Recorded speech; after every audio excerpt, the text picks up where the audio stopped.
Hello, everyone, and welcome to today's EEB seminar. My name is Ashlyn Ford, and I will be your host. I am a third-year PhD student in Peggy Fong's lab.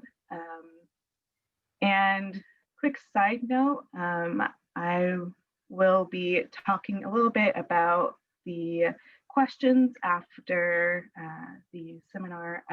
So if you have any questions, you can either write them in the Q&A at the bottom. There's a button you can click on and ask your question, in which then she can respond. Or you can also raise your hand and we will find you and unmute you so you can ask your question through that. So I also remind you after, like I said, the presentation. So if you have any questions, let us know. Without further ado, I guess I'll just go ahead and introduce Dr. Greta Aeby. So she is a research assistant in the Department of Biological and Environmental Sciences at Qatar University. She's also a consultant at the Smithsonian Marine Station in Fort Pierce, Florida. And her research includes conducting manipulative studies on disease outbreaks affecting coral reefs in the Florida Reef Tract. And she does research with coral disease in the reefs of Qatar. And she's well known for her attributes in coral disease ecology all over the world, whether that be in Qatar's coral reefs or Hawaii, and also Saudi Arabia.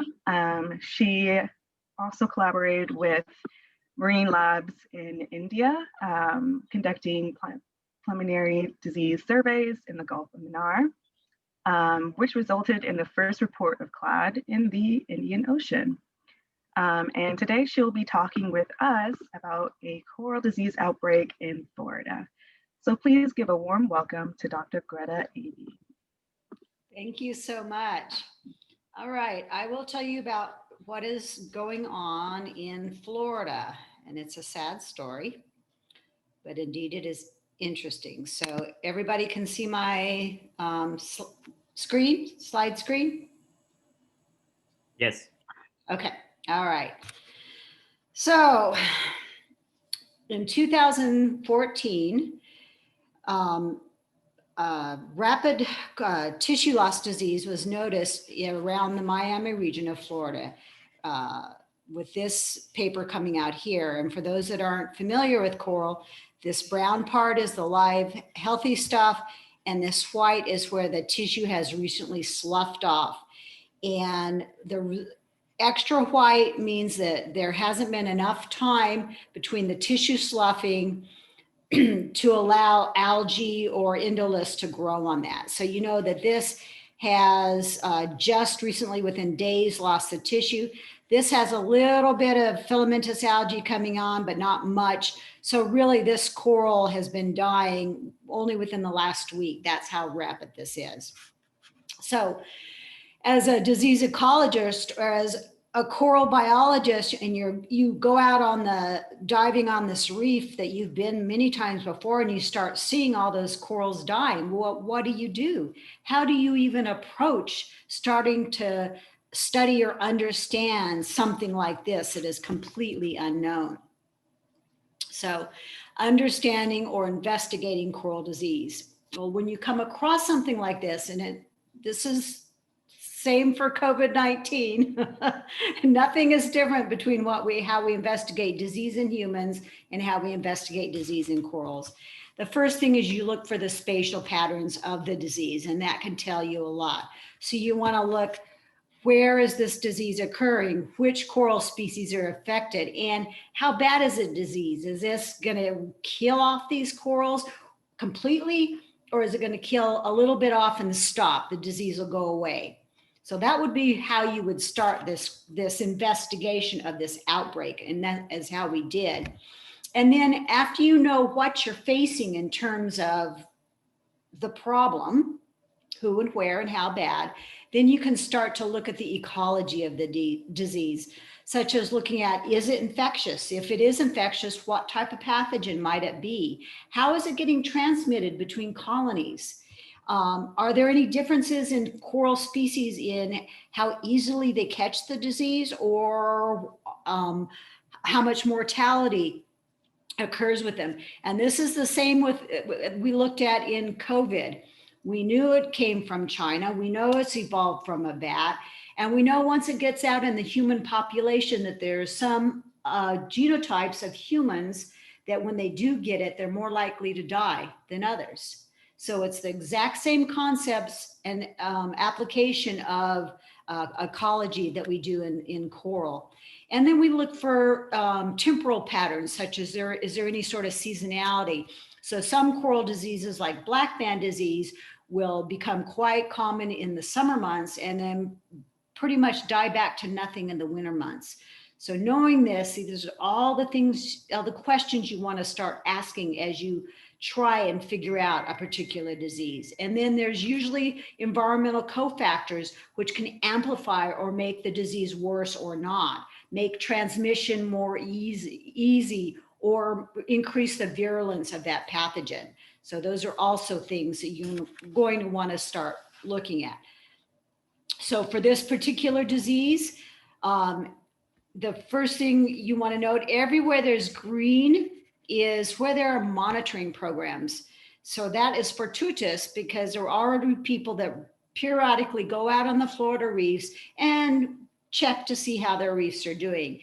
And this disease started just in the Miami region indicated by red in 2014. So we had an idea of where it was or where it's occurring. And one of the main points I want to make here is that, let me get rid of these. Yes, go to the bottom. Monitoring programs are very important.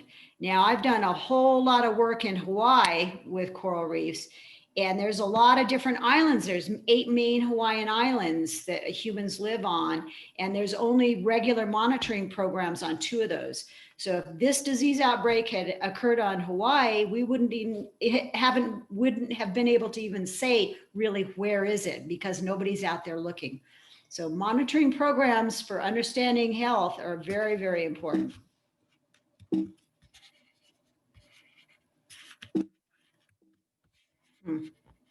Let me get this back out of the way.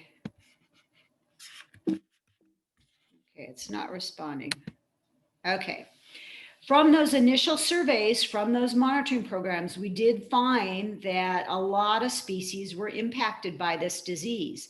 So in coral disease, like in other host pathogen systems, some diseases only impact one coral species or genera, like the one that Ashlyn is looking at. She's looking at Trematodiasis. Well, that only affects Porides. You don't have to worry about the rest of the species. For this outbreak in Florida, however, it was impacting over 20 species. So this makes it a much more fatal event.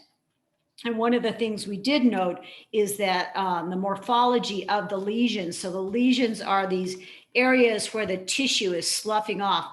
They varied. You can see some are just focal, some are multifocal, some seem to be killing the coral very fast. Those are acute lesions, some slower. Those are subacute lesions. So in terms of how bad it is, this will just illustrate how bad this can be. So this is one of a regular reef that's monitored by one of the management agencies in the Keys. And this is Boot Key, and this is an overshot of what the reef looked like before the outbreak. And you can see all the nice brown, healthy corals. Now on this next one, I'm going to show you a video that we took in April of 2018, a couple of months after that original picture was taken.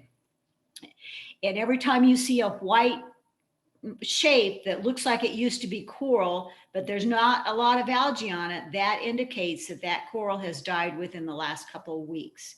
So I want you to see what this can do to a reef. Boot Key, April 2018. Recent dead, recent dead, recent dead, recent dead, recent dead, dying. Reefs are dead, reefs are dead, reefs are dead, reefs are dead, reefs are dead, alive, etc. Just take a look at that.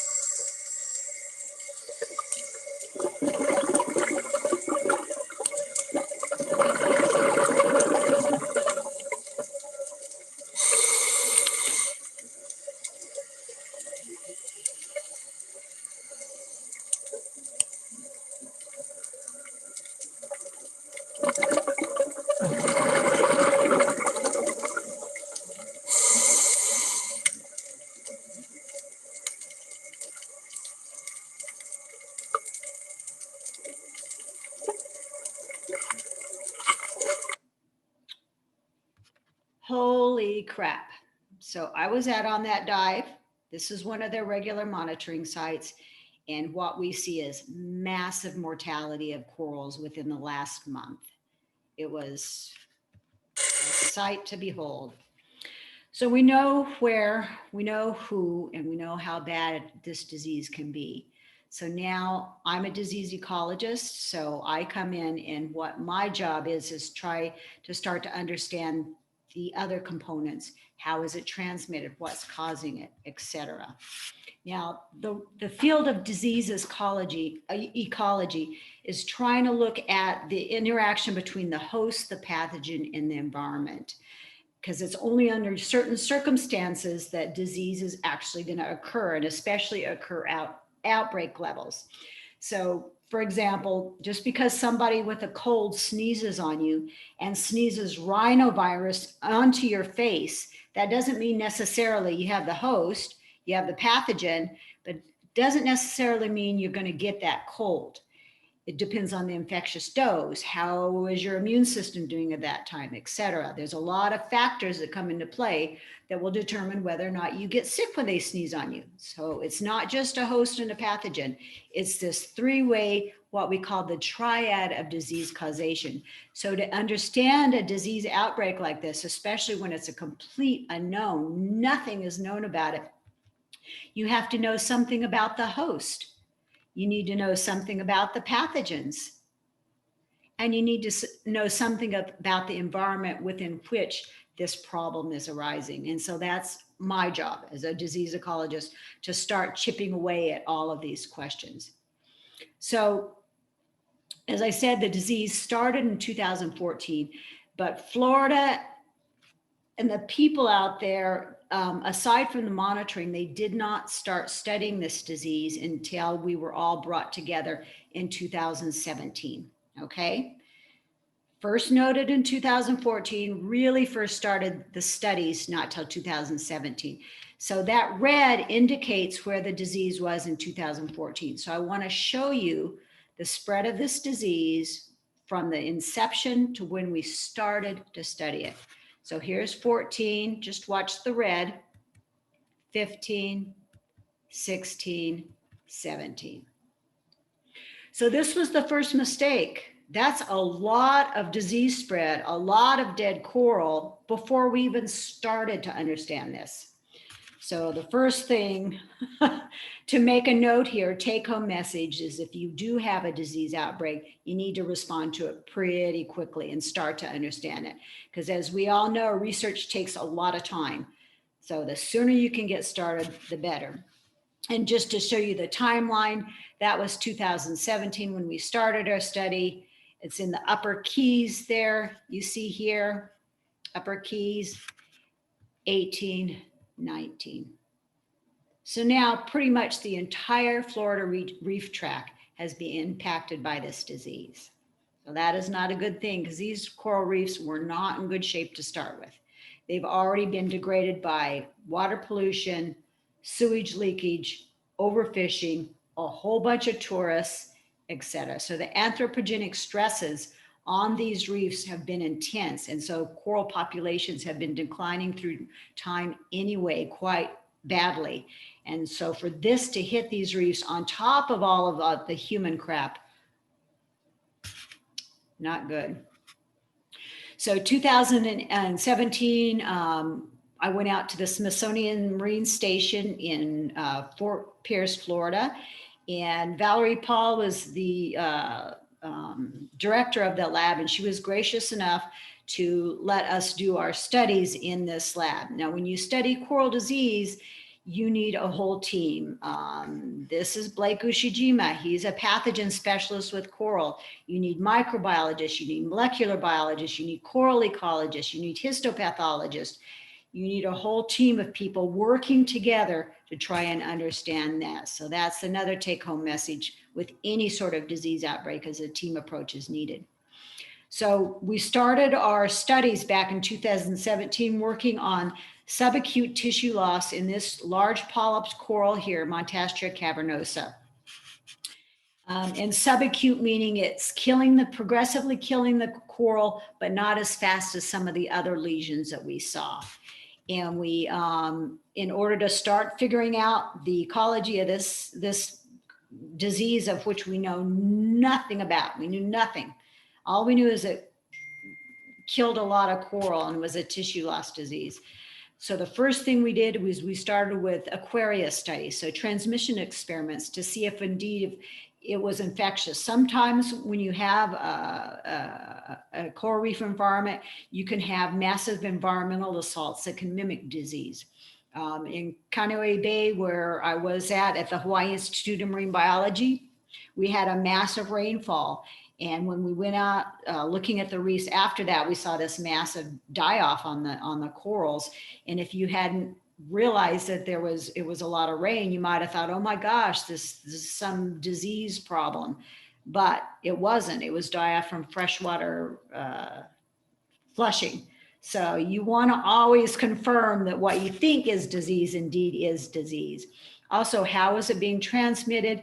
And indeed, are there species differences in the ability to catch the disease? Are some more susceptible than others?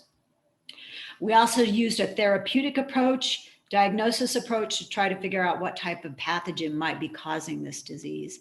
And at the same time, we started up our field studies. So we tagged a bunch of colonies to see how virulent this was and if there was any sort of temporal patterns in this disease prevalence that could help us figure out, are there environmental cofactors or not? Is there seasonality or what's going on in the field?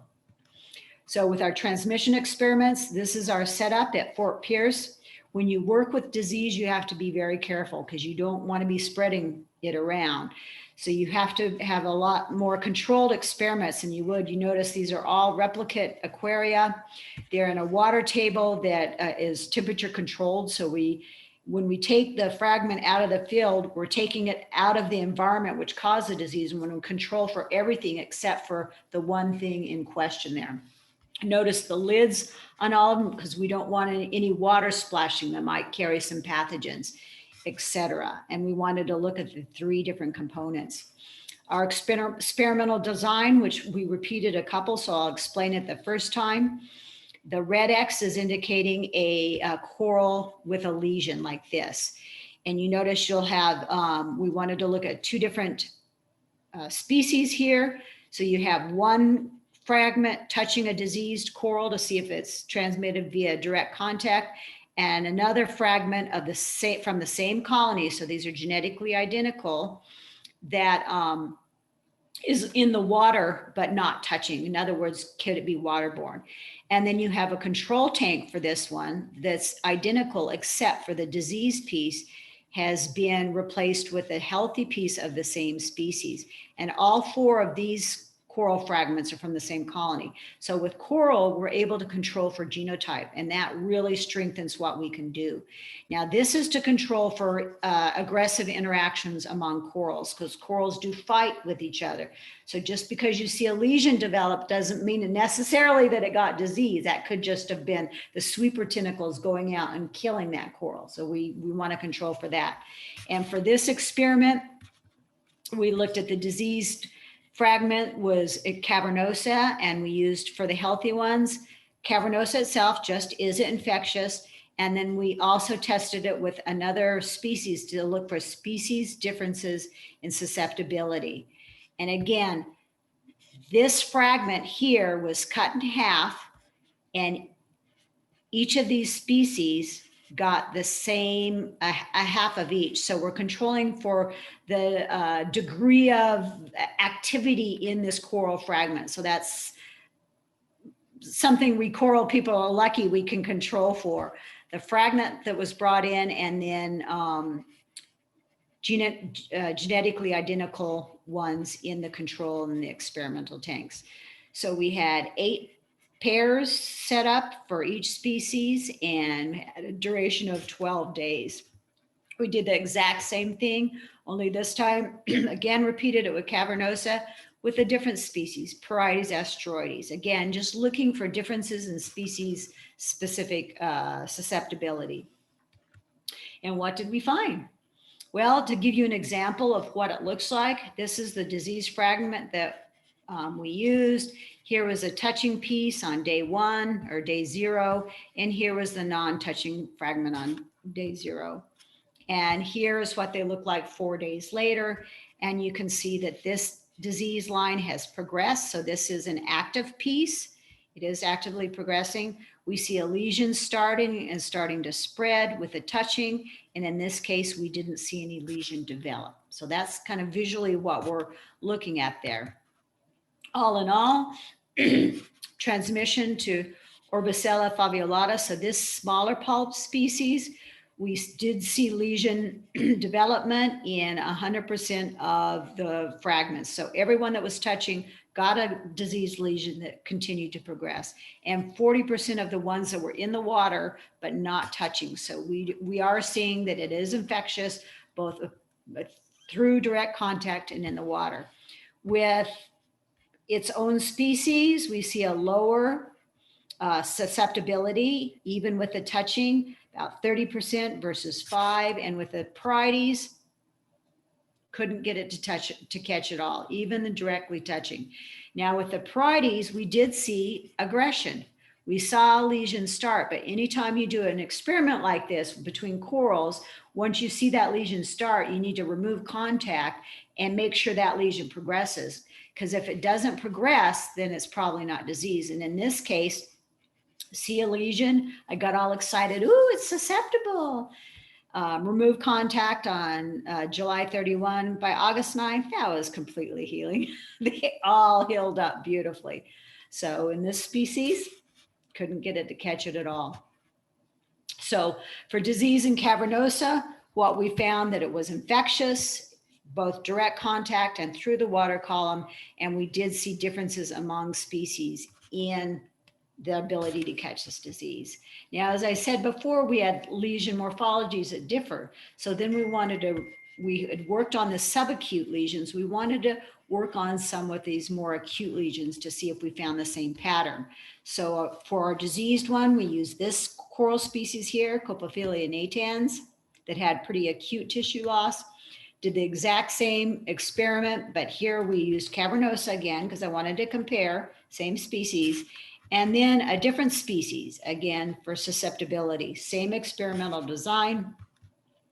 And what we found for cavernosa, the ones touching, 100%, 3.8 days, they caught it and it progressed. Non-touching, 60%, so that's pretty high after less than 5 days. For meandrites, 100%. And 100% non-touching too. So we're seeing differences in levels of infectability or virulence between these two lesion types. So for C. natans with the acute lesions, again, we see it's highly infectious, both through the water and contact, and both those species we tested were highly susceptible, 100% infection with touching. Now this was interesting because from all the field studies, they had already come up with a list of the species that are most likely that catch it first on a reef and die the fastest, and those that seem to catch it slower and die slower. And you see that Meandrina is a highly susceptible, but Montastria is only intermediate. Yet when we take them out of the environment and off the colony and put them touching, we see equal transmissibility there. So then you have to figure out or realize that the field patterns you're seeing are complicated. It's not just innate susceptibility you're looking at. There are other factors involved in there. And then if you look at the non-touching, you see some differences here. You see that this touching, non-touching, they caught it. But this one, we did see a little more resistance to this disease on non-touching.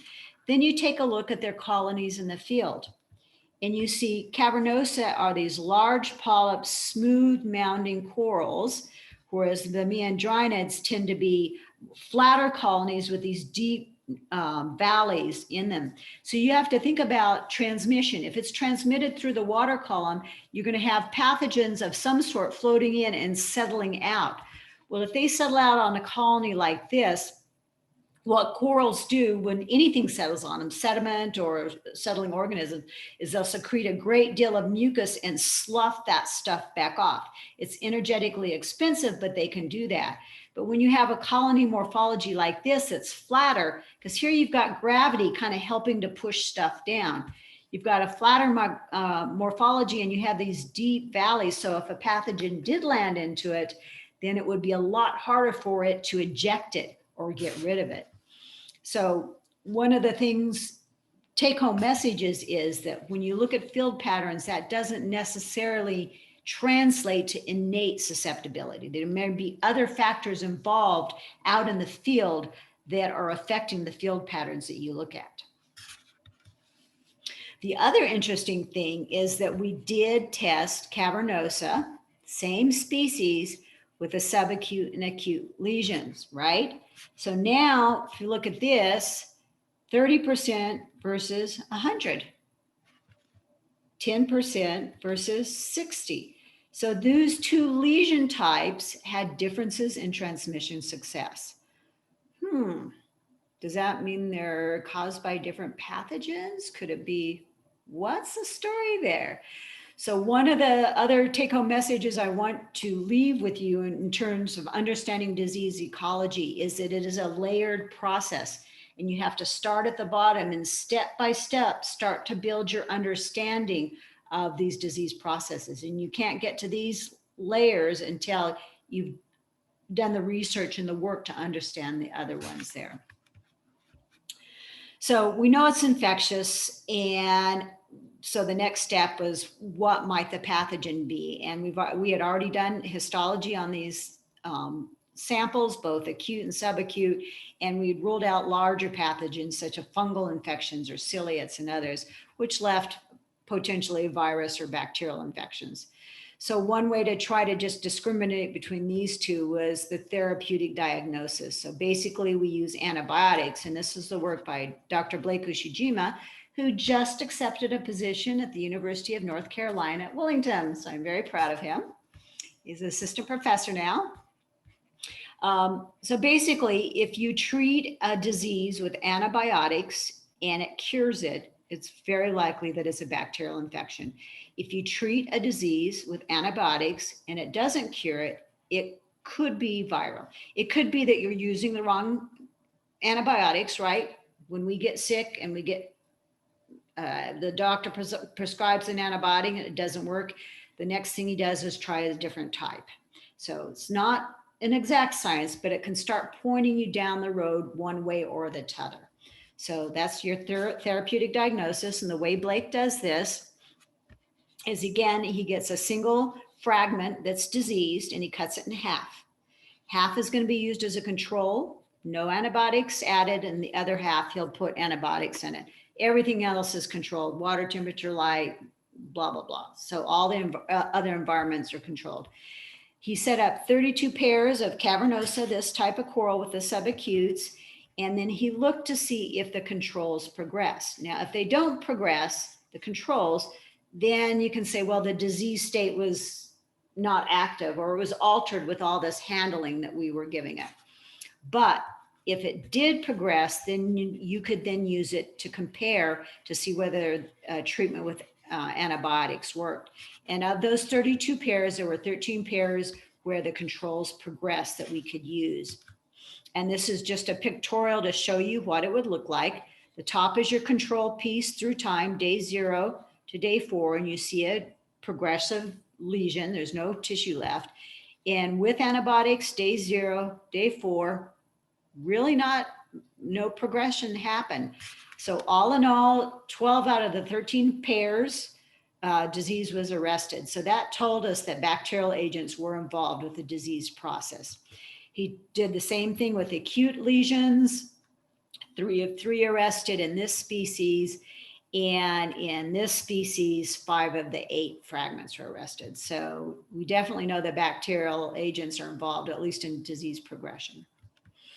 So we know we've got an infectious agent. It's probable bacterial pathogen. Now let's look at what disease dynamics through time tell us. So we went out there in the Fort Lauderdale region and we tagged 20 infected colonies like this one. So it's already got the disease. We put a tag on it somewhere and we just go out monthly, photograph this colony and follow the progression of this disease through time. So what did we find? You'll see a lot of graphs like this. I'll explain them the first time. Prevalence is the proportion of the corals that had the disease. Of course, it's 100 because we tagged all diseased corals. And then the survey month on the x-axis through time. And what we see with these 20 tagged colonies is they all kept the disease until around November. And then we saw a stark decline in disease prevalence. Some of the corals healed. The disease went away. There were no more disease signs, and it remained at a low level for the remainder of the study. So disease prevalence declined through time. So it wasn't like black band disease that would have declined and then come back up. When we looked at rate of tissue loss, average tissue loss on the y-axis through time there, with these numbers telling you how many colonies were, the disease signs were active the month prior. And what we see is level of tissue loss going through, spiking in November. So maybe some environmental cofactor might be involved here, dropping down in the winter months and staying low throughout, even back into the summer. So rate of tissue loss declines. And then when we look at mortality, we see high colony survival. So survival, 100%. We only lost about 3 colonies out of those 20 within that year. So that's not such high mortality from this disease. So basically what we saw in the field is some colonies did die, started looking like this, ended here. Some healed, had the disease, healed and stayed healthy for the remainder of the study. And for the others, one stayed diseased the entire time, but the others, the disease waxed and waned. It appeared, it disappeared, etc. So now we're starting to get an idea of how this disease progresses through time in the field there. So the interesting thing was, what about this massive coral mortality that was reported to us? We saw the video, yet that's not what we saw in the field, is it? We saw actually pretty low, yes, coral mortality, yes, death, but not near to the extent as other folks have seen. So we were studying the subacute disease in this one species, and perhaps the others, I'm gonna have to move this again, we're studying, sorry, can't see my slide, other species in other regions. So is this just a species thing? Maybe this is a tougher coral that can fight against this disease better, or was it because they're in different reefs, different parts of Florida, so different environments are there, regional differences, or are these completely different pathogens or different diseases? So now we've got another question and now I'm starting to describe my research from 2017, 18, 19. I thought I was going to be there 1 year, but it's continued on because you see the questions start continuing on and on. Interesting. Okay. So, what is that? So to address this, what we wanted to do is compare coral disease virulence in the same species, but on different reefs. Okay, so we're taking the species component out of the equation now. So we went out to the Florida Keys in November 2018 and tagged a bunch of diseased corals, just like we did in the Fort Lauderdale region. There we go. Then we continued to monitor colonies in Fort Lauderdale. We had lost some, and other colonies in our transect area became diseased. So then we tagged some new colonies there. And again, we followed them through time to look at prevalence and mortality, et cetera. And I don't know why that's not, and what did we find? Well, it was interesting because we look at disease prevalence. Of course, they all started at 100, but this is, here are the dates on the bottom there. And at Fort Lauderdale, where we had tagged some new ones, as well as some of our other ones that were active. And what we see is, again, a reduction in disease prevalence through time. But in the Keys region, the colonies stayed diseased. They either stayed diseased for the duration of the study or they died. So again, if we're looking at survival, we see in the Keys region or the Fort Lauderdale region, again, low mortality, but look at that same species now. We've taken species out of the equation. Look at that mortality. We lost almost all of our tag colonies. And that was in what? November to May is what, 8-9 months? Not even a full year. So we definitely are seeing some differences there, but it wasn't species because we were following now the same species in this area. So why? What? Same species, why are we seeing differences in disease dynamics?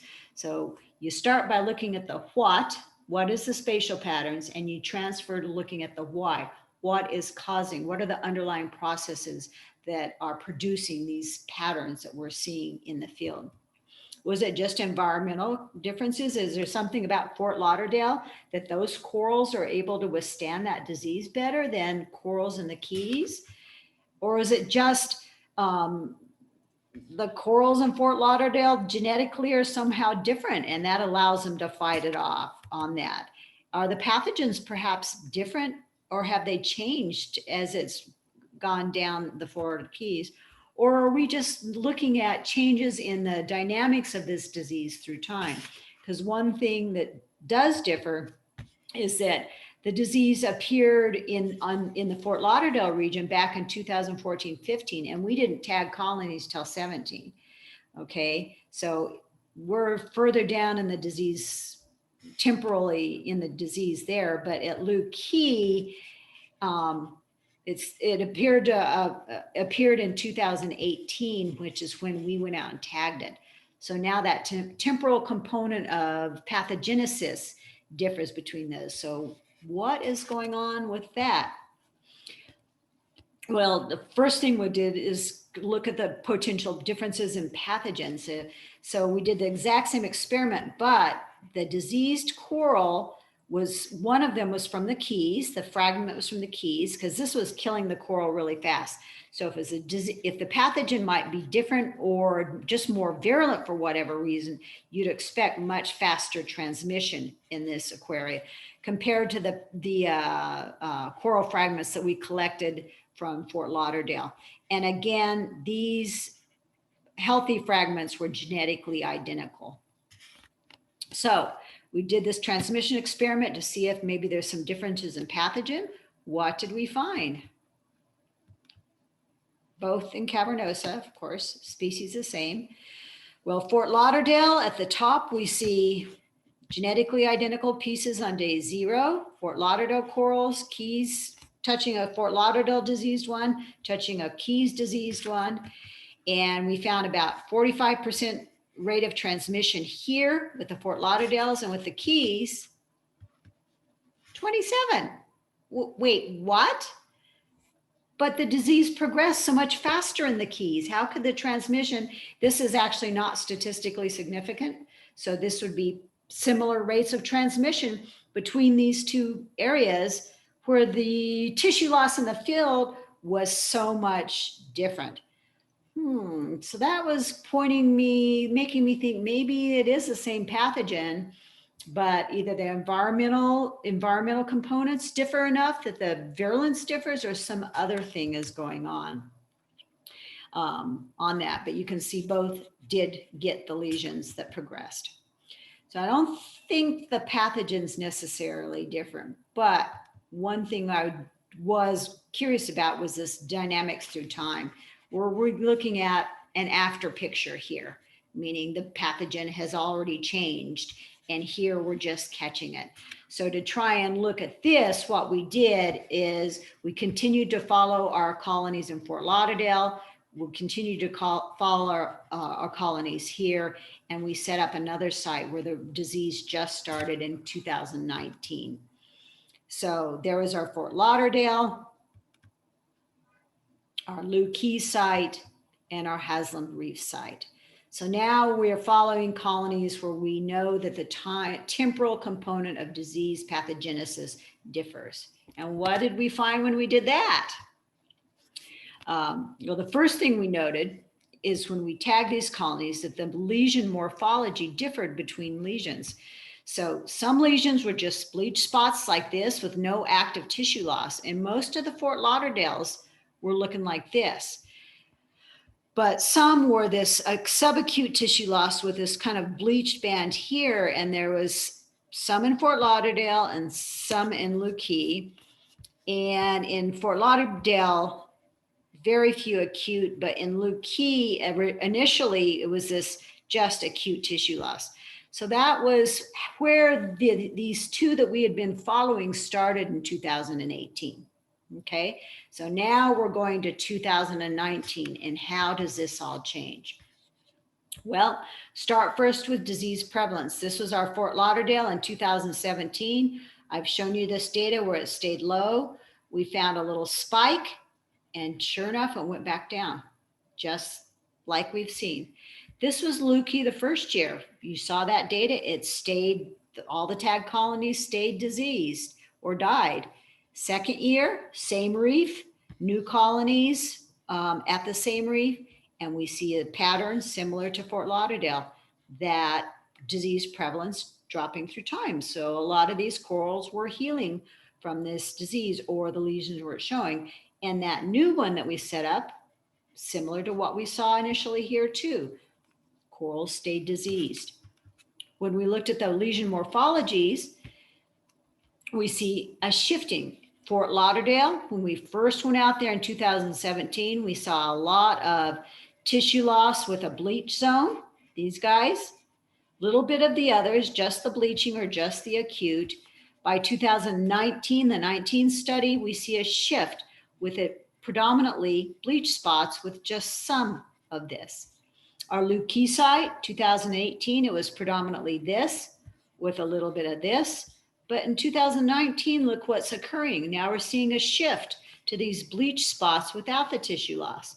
And what did we see at Haslam's Reef, where the disease just emerged? Again, a similar pattern with a lot of this and a lot of this. So we're seeing a change in these lesions through time as well. And then you look at the mortality of this. Fort Lauderdale, of course, through time, low. Lew Key, the first year, wonk. Second year, okay, actually not that many died. The new site, wonk. So what we're seeing is that indeed disease dynamics are changing through time at these set sites. With gabbard, this species here, we see that prevalence initially starts very high with the disease being maintained through time. And then that changes through time at these sites where the disease is arrested in tag colonies. The lesions change from these acute to subacute to bleach spots without tissue loss. And mortality goes from very high die-off to a much lower rate of mortality through time. So in 3 years, we're now at least starting to get a handle on what is going on with the dynamics of this disease. So in summary, the ecology of stony coral tissue loss disease, as its official name is, from our transmission experiments, from knowing absolutely nothing, we now know it's infectious, that it can through direct contact or through the water column, but that transmission success did differ between lesion types. And we did see differences among species in how quickly they can catch this disease. Some of those differences were due to innate immunity, like the parietes, even with touching, it couldn't catch this disease. But others had other factors, such as the colony morphology of that flat one with a deep valley. So now we're starting to get a little better understanding of what's going on with transmission there. And so that also is telling us is that the field patterns don't necessarily translate into innate immunity among these different coral species. From our field studies, our first year, what we found was that the colonies differ in their response to this infection. Some completely are wiped out by this infection, whereas others, the disease is arrested. There seems to be a genetic component because remember in Fort Lauderdale, that was the same reef, the same environment, the same species. So why did some die and why did some heal up completely? Makes you think there's a genetic component going on there. And we did find that those disease signs can come and go through time, but with no obvious seasonality in this disease. From our comparison between regions, we know that high mortality, low mortality is not linked to a specific species. That cavernosa can die just as fast in the Keys as other species, even though it doesn't die fast in Fort Lauderdale. And we did see these changing dynamics through time. Within an initial infection on a reef, we see high mortality and acute lesions, but subsequent time periods, you see lower mortality and a change in the lesion morphology to bleached lesions. So we go back to this picture here. We say, okay, as a disease ecologist, from 3 years of studies, what have we learned? Well, let's start with the host. We know that there are some genetic differences in susceptibility, but is that innate, or could there be like symbiotic partners? Zooxanthellae, clades of the symbiotic zooxanthellae, the microalgae that lives in them, that has been linked to disease susceptibility in other species, different clades, different susceptibilities. What about the microbiome in these different species? Is it the coral living on the surface of a particular species that protects it or not? What about the health state? Okay, some died and some didn't. Maybe it's because when they got the infection, they were in a stronger health state and were able to fight it off than others. Or what about host behavior? Corals do have behavior such as the feeding strategy. Parietes, the one that couldn't catch it at all, they have very tiny polyps. They don't feed a lot of zooplankton, but the bigger polyped ones are the ones that seem to be catching the disease. Perhaps the disease is transmitted via copepods and it's the feeding strategy that they're using. That's why we're seeing differences among these. Or perhaps it's the host morphology that is producing these differences among the hosts that we're seeing. What about the pathogen? We still don't know what it is, but we do know it's bacterial component to it. And the virulence we see varies a lot.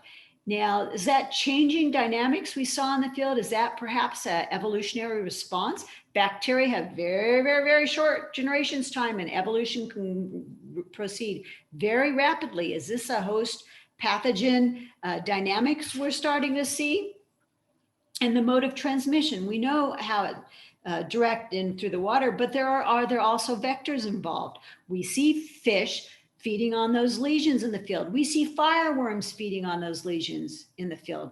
Are they perhaps passing it to other corals when they go and feed on those with this stuff sticking to their mouth has been found for like black band disease? Or is the vector perhaps planktonic zooplankton that's the bacteria are stuck to the zooplankton, which are being carried with a water currents. What about the infectious dose? This thing seems to be spreading pretty rapidly. Is that because it's a highly virulent pathogen where the dose is very low? Or perhaps if it was being transmitted via zooplankton, perhaps that was accumulating a high enough infectious dose. Well, what about environmental components? And we really are just starting down this path now that we know about the rest. We know that colony density doesn't seem to be a big thing on this. So you can have a reef with very low density corals, yet they're still catching the disease.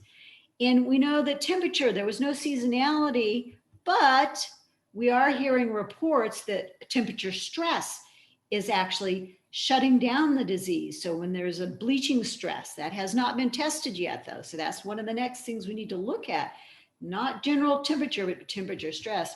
What about the water quality components? We see some huge differences in water quality in that. Just don't know, is that water quality components affecting the health state of those corals? This is all linked and all related. And so one of the things you have to know about disease ecology, like any good study, we've brought up a lot more questions than we have provided answers. And this is the way in which you have to investigate unknown disease like that. We also know that this disease has now spread throughout the Caribbean. It started here in Florida, and everywhere you see a red star, the disease has now appeared. So this is a massive problem out there.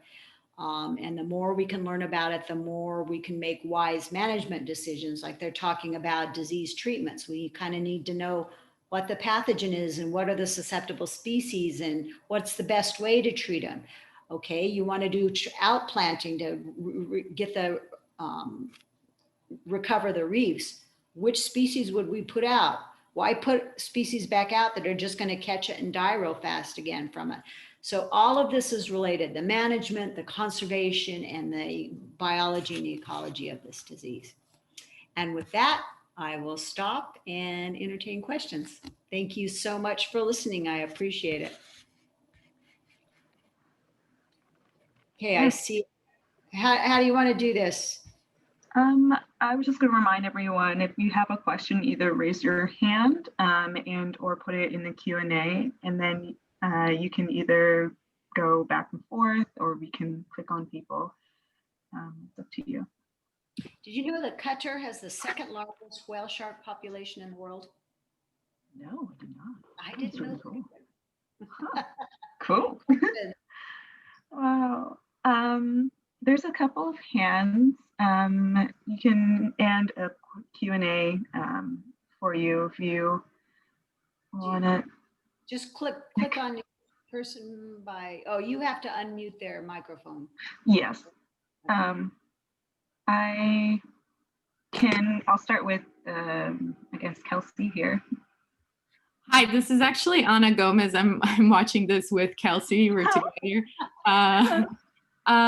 Thanks for the talk, Greta. I wanted to ask you on that assertion that you don't see any obvious seasonality, because I thought that some of the plots that you showed did show something that to me looked like seasonality. It looked like he was going down and coming back at around the same time of next year. And also I wanted to ask you if you know of like differences in the environmental conditions between Fort Lauderdale and the Keys that you think might be, that if they are being monitored, and if you think they might play a role here. Very good questions.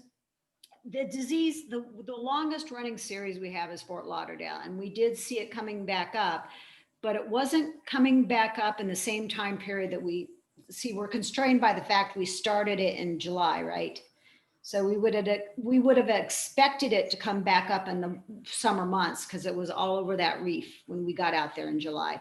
So although it came up, it wasn't till August, September, but maybe there was a lag, but then it went down in the winter and it stayed down through July of the following year. And then it started coming back up. So I think there might be some environmental component there, but I don't think it's normally with direct seasonality, you would think temperature or some other environmental component that regularly shifts. So we're not seeing that, but there's maybe some other fluctuations in the environment that we're seeing through time that impacted that. As to your other question, it is a very good question, and we don't have the answers to that yet. So you kind of have to look at these spatial patterns first before you can develop the hypotheses to test for other things. But we see enough differences among the regions that you gotta want to suspect an environmental cofactor. And as a start at looking at that, we have a project that just started where they're taking actually another researcher's long-term data set too, that has tag colonies that shows fluctuations. And then we've brought a modeler on board, and they're looking at environment, disease prevalence interactions with some very fancy statistical analysis. That's Gareth Williams' work. So that'll be the first start. And depending on what they see with the modeling, we can then start to go test some of these.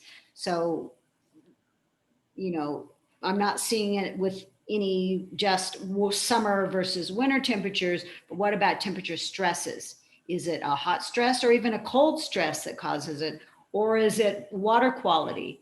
So we can do things like distance to shore is a good proximal measure of potential exposure to crappy water, basically.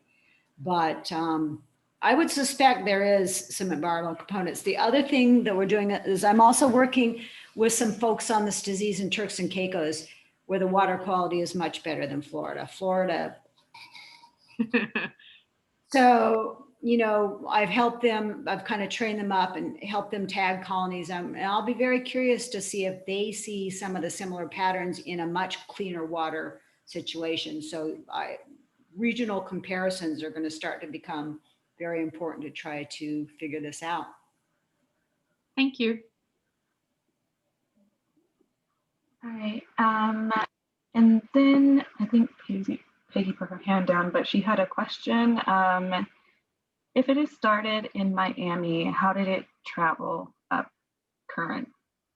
Yes, that was one of our questions, and we were hopeful because there are certain strong currents that cross certain areas in the Florida Keys, where in the Florida Reef Tract. We were hoping that it wouldn't spread the way it did. And there's also a very strong, the Gulf Stream is going up past Florida and going up. So we were hoping the Caribbean islands would be protected, but you've got to understand that you have your dominant currents, but you also have these gyres that go throughout. So I'm sure a lot of that was, let's say if it is, this pathogen is, say, traveling on zooplankton, and if they're caught in a gyre, they're going to be brought to other regions. The other hypothesis that is we're working on in Florida is they started looking at where the shipping vessels that go from Miami, where do they go? And people are starting to see a pattern where the disease seems to be emerging in these island states where there's more shipping traffic. So they're working on that, and they're working on also changing the rules so that all of the ballast water is treated. So those are all good questions. Yeah, sad. I wasn't even aware of that. Okay. I don't see any other further questions. And I see that we are also, I guess, out of time. So thank you again for having us and speaking to us about disease, coral ecology, and the outbreak that's happening in Florida.